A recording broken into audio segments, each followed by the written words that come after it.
This video is a part of a series that is designed to help knitters use and enjoy the Answer Ladies Machine Knitting Notebook, which now comes in two editions, one for standard and bulky and one for mid-gauge. In this video, we'll look at knitting on a ribbed neckband. It's a toss-up whether you choose to do the neckband first or the front bands first.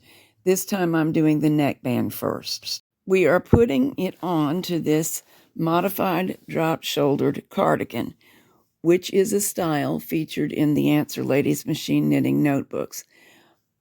But it's also a very classic style. You may have similar patterns, and what I am about to show you really applies to any and all of them. There's more than one way to add your ribbed neckband to a garment. This is simply a good one. If you have another way you like, doesn't mean yours is wrong, but this is a good one to try if you don't know how. In the knitting notebooks, there's a chart on page 9 suggesting a number of needles to hang the neckline on. You can use that, or you can figure it yourself doing one of two things. First, just hold the neckline up to the machine and hang it on a comfortable number of needles. It works incredibly well. Second option, measure the existing neckline, multiply that measurement by the stitch gauge, and the resulting number is a good number of needles to hang the neckline on. Whichever method you use, you want to hang with the private side facing you so you can see it. In this case, that's the purl side. If using a ribber, you will need weights. I will be using a rigid cast-on comb that allows me to add weights, and I can hang it in the existing fabric. If you don't own such a comb, begin on waste yarn, knit a few rows, knit in a row of ravel cord, and that gives you something to hang your ribber comb in. Sew the shoulder seams before beginning. When hanging bound-off stitches, there should be one stitch per needle. That will be true across the bottom front of the neckline and across most of the back neckline in many patterns, including the ones in the knitting notebook. The vertical sweep of the front neckline is where you will have to make a judgment call about exactly how to hang that curved part of the edge. Try to make it as similar to the tension on the fabric across stitches as you can. Now we need one plain knitting row to work with. Generally, you will be able to put the yarn into the carriage and knit one row at main stitch size. In this case, I'm near the top of the yarn that the machine will tolerate, and it did not want to knit back from the thicker edge that the bound-off stitches presented. So I am manually knitting a row by placing the yarn in the hooks and pulling back a stitch by hand. Because this yarn is thick for the machine, it's a little bit more work than this would usually be. And sometimes I'm having to make sure the latches close in order not to make a snarl. That's okay, it's well worth the work. You may wonder how on earth you get an even stitch, but you'll be surprised. You could easily get used to finding the last stitch, how far the needle was pulled back with your fingertips, and matching the next stitch to it.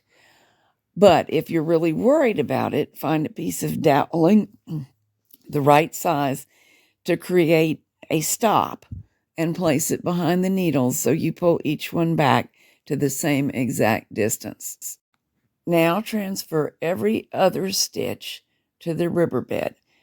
The pitch should be set so that the stitches would hit if all came out. That's pitch P, usually is what it's called. Transfer stitches over, and because we're using every other needle, the stitches or needles will not hit one another. Once your stitches are configured as you see here, it's time to hang the comb and weights. Probably you'll be using the waste yarn. But if you have combs like these, and the knitting will allow you to hang it in there without damage, you may use them. With the weights in place and the stitches properly configured on alternating beds, you can now thread the main yarn into the carriage and very carefully knit the first ribbing row. This should be at a much smaller size than the main knitting stitch size, at least 2 whole numbers. You may not want all the ribbing for any single project the same stitch size. These carriages are now set for what I did for the hem ribbing. Main stitch size was 9. I did the wrist ribbing on 5/5, started the neckline ribbing on 5/5, but reduced it every row until the final row was knitting at stitch size 2. This gradual reduction helps the neckline hug the body of the wearer in a nice way. In general, we're aiming for between 1 and 2 inches of ribbing on a ribbed neckband for an adult.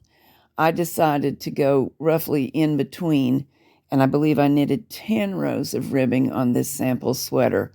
It is an adult size, and it's a mid-gauge sweater, getting 7 rows per inch. Once all the rows are knitted, we transfer back all the stitches to the main bed. Well, I should say I transferred back because I wanted to bind off around the gate pegs. You can also bind off in ribbing by waggling your hand back and forth with the tool and binding off one from the main bed, alternating with one from the rubber bed. But because of the kind of bind off I wanted to do, this is my choice for this particular garment. If you'd like the contrasting edge shown in this garment, just bind off with a contrasting color. One nice finishing touch is to strengthen the neck edge and keep it as pulled in as you want it to be by working a clear elastic 1/4 inch wide, it's very soft, in and out of the top row of the purl stitches only. It won't show, and it keeps the neckline very neat and resilient. It was really useful to me here because my bind off yarn is so bright white, and that's why I chose it, but it's a little bit thicker than my main yarn, and I'm able to get the proper tension and pulling in on the edge by adding this clear elastic.